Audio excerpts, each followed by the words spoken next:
In Schedule 1, before you're running around Hyland Point like a madman trying to sell your product or taking on the cartel, you wake up on the border of Serena Flats, a sleepy desert town with a dark secret. And what is that dark secret? Well, you are.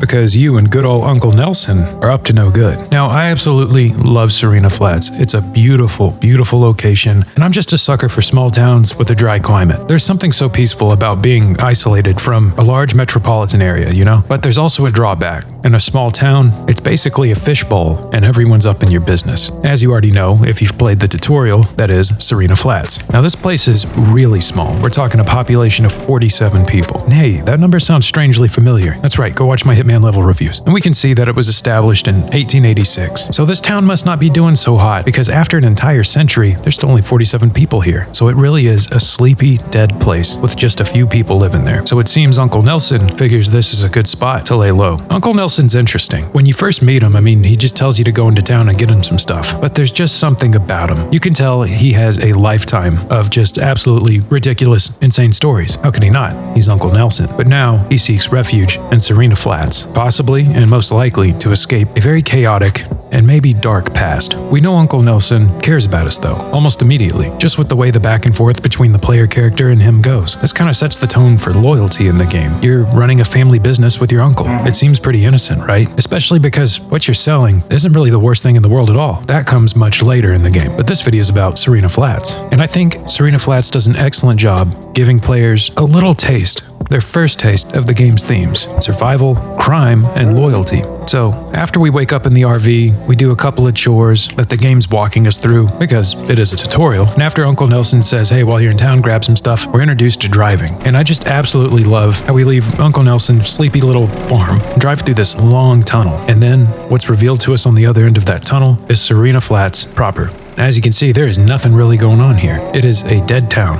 You've got a gas station, a hardware store. That's really about it. I think there's a pawn shop too. There is a motel, and the interior of it has some pretty interesting stuff in there, although we don't ever interact with it, at least not yet in the game's current development. So, we run around, do a couple of deals, and after that we make a supply run for some soil, and then we go and meet these nefarious characters. Now we know these guys might mean business, just based on the way they talk to us, but because Uncle Nelson has always been good on his word, they let us get what we need to grow our product. And I think that also just goes to show Uncle Nelson isn't new to the game. There's a reason he survived so long. He's really good on his word. So even though this is just the game's tutorial, I think it does a really smooth job just putting us in the shoes of a guy who only knows how to make drugs for a living. It doesn't feel clunky, and I love the way it introduces the cops searching you. Basically, you've got one more nug on you, and then, oh, body search, what's that? And of course, as everyone probably does, you just go around the corner and dispose of it real quick, consume it, you know. But that's really about it. Because Schedule 1 isn't a game with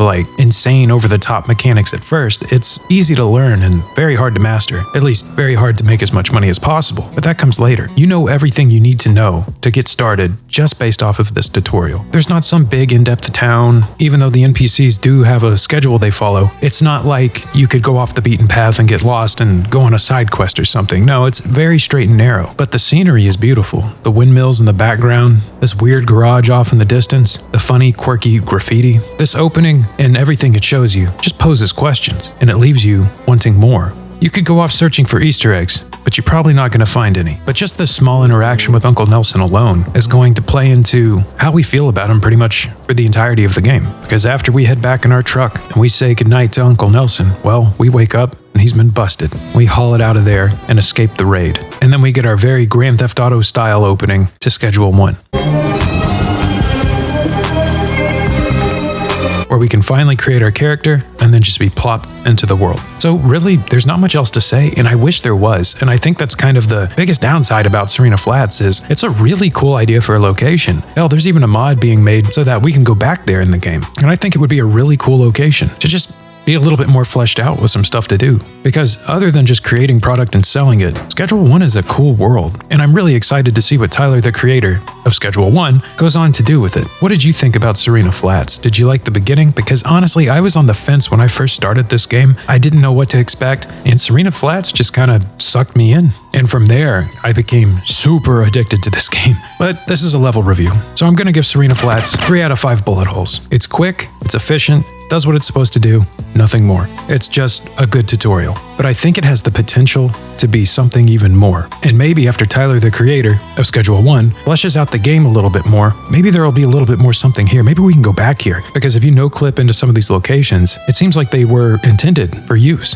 And honestly, it would just be nice to bring the RV out here and have my character live out here. You know, cooking under the stars. But I don't know, what do you think? Were you sucked in immediately when you played Schedule 1 for the first time? Or did it take a little while for it to grow on you? If you're new here, I'm Dandy Andy. I make all sorts of videos, pretty much about whatever I want, whenever I want. Well, more or less. I did put up a poll, and that's why this video is being made. Thank you to everyone who voted. Go check out my Hitman level reviews while you're at it. Anyways, let me know what you think. Let me know what you'd like to see. And do you like this level review format for Schedule 1? I plan to go through each region and kind of look at it and review it just like this. There's just not a lot of people talking about Serena Flats. You know, I couldn't even find anything. Like if you type in what's the opening location of Schedule 1, you're not going to find anything on it. At least I didn't. So I thought it needed its due before I got into the different regions of the game. Anyways, if you're interested in following along, please hit that subscribe button. Otherwise, leave a like. It would help me tremendously. And right here, I have 2 videos for you.